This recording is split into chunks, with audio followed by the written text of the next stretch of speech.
అందరికీ నమస్కారం. ముందుగా ఇంత ఓపికగా వేచున్న ఇక్కడికి విచ్చేసిన మా అతిథులందరికీ పేరు పేరున ధన్యవాదాలు.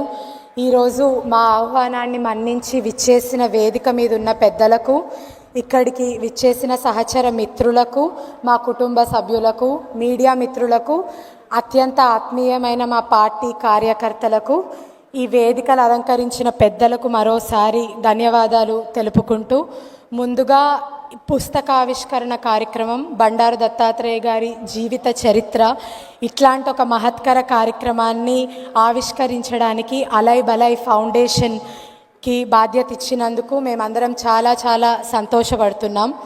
ఈరోజు మేము చేసే ఈ పుస్తక ఆవిష్కరణ మా వ్యవస్థాపకుడి జీవిత చరిత్రను ఆవిష్కరించడం గాను, లేదా నేను ఒక కూతురిగా నా తండ్రి జీవితాన్ని పుస్తకావిష్కరణ కార్యక్రమం నిర్వహించడం గాను కాకుండా, ఒక నిరుపేద కుటుంబం నుంచి వచ్చిన ఒక ప్రజానాయకుడి జీవితం, నిరుపేద కుటుంబం నుంచి వచ్చిన పేదరికం ఆయనకి ఏ రోజు అడ్డు కాలేదు, కష్టాల కడలిలో సాగిన యవ్వనం నుంచి నడిచిన ఆయన నిరాశ పడలేదు.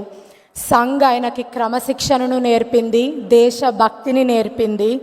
అట్లాగే కడుపు ఖాళీగా ఉన్న గుండె నిండా ఆదర్శంతో, దేశభక్తితో ముందుకు సాగుతూ శవాల కుప్పలో, ఇసుక దిమ్మెలో దివిసీమ ఉప్పెన తెచ్చిన చేదు గుర్తుల నుండి నలుగురితో కలిసి నడిచినాడు. 4 సార్లు ఎంపీగా గెలిచినాడు. సికింద్రాబాద్ ప్రజల ఆశలు ఆకాంక్షలు నెరవేరుస్తూ 3 సార్లు కేంద్ర మంత్రిగా పనిచేస్తూ ఈరోజు గవర్నర్గా అంత ఎత్తు ఎదిగినా ఇంకా ఆయన ఒదిగే ఉంటాడు. అట్లాంటి ఒక ప్రజానాయకుడు జీవితాన్ని అందరి ముందుకు తీసుకురావాలి అన్న ఉద్దేశంతో అలై బలై కమిటీ ఈరోజు ఈ కార్యక్రమాన్ని నిర్వహించడం మాకు చాలా గర్వకారణం. అట్లాగే మీ అందరికీ తెలుసు, ఈరోజు ప్రజా జీవితంలో ఉన్న బండారు దత్తాత్రేయ గారి పుస్తకావిష్కరణ మాత్రమే మీ ముందుకు వచ్చింది. కానీ ఆయన జీవితం ఒక తెరిచిన పుస్తకం లాంటిది. ఆయన జీవితం ఏనాడో ఆయన ప్రజలకు అంకితం చేసినారు. కాబట్టి ఒక 3 సందర్భాలు వారి కూతురుగా ఈ వేదిక నుంచి మీ అందరితో నేను పంచుకోవాలనుకుంటున్నా. ఇక్కడ మీ అందరికీ తెలుసు, చాలామంది కార్యకర్తలకి మీ దత్తన్న స్వయాన ఫోన్ చేసి శుభాకాంక్షలు తెలుపుండొచ్చు. కానీ వారి కూతురుగా ఉన్న నాకు కానీ, వాళ్ళ కొడుకుగా ఉన్న వైష్ణవ్కి కానీ ఆయన సొంత వివాహ వార్షికోత్సవం కూడా ఈరోజు మీరు అడిగినా ఆయనకి తెలియదు. పక్కన ఎవరైనా చెప్తే మాకు ఫోన్ చేసి విషెస్ చెప్తారు. అట్లాంటి చాలా సందర్భాలు మాకున్నాయి.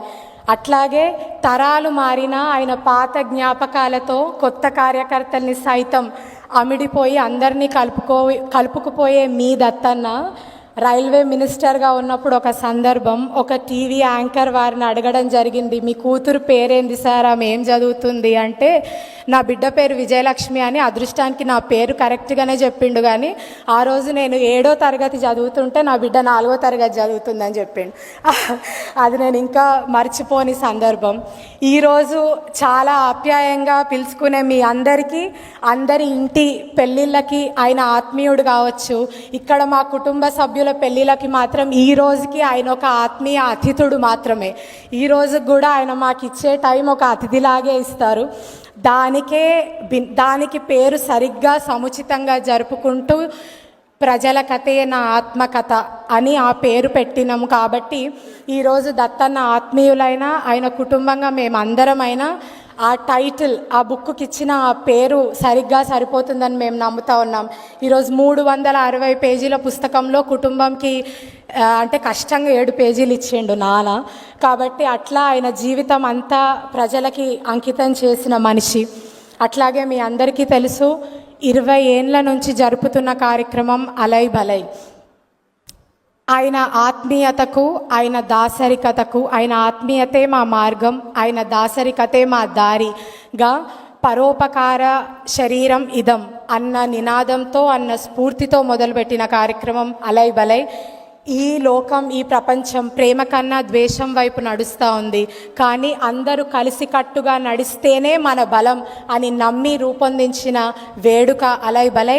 ఆ స్ఫూర్తితోనే అలై బలై ఫౌండేషన్ ఇంకా ఇట్లాంటి స్ఫూర్తిదాయక కార్యక్రమాలు చాలా చాలా జరుపుతుంది అని మనస్ఫూర్తిగా మీ అందరికీ హామీ ఇస్తున్నాము. ఈ పుస్తకం ఒక రూపానికి రావడానికి ఎందరో శ్రమించినారు. వారందరికీ శిరస్సు వంచి నమస్కరిస్తూ నిర్వాహకులు ఇచ్చిన ఈ సమయాన్ని దాటలేదు అని భావిస్తూ మరోసారి ఇక్కడ విచ్చేసిన అందరికీ పేరు పేరున ధన్యవాదాలు. జై Hind. Please subscribe to Leo News for more videos.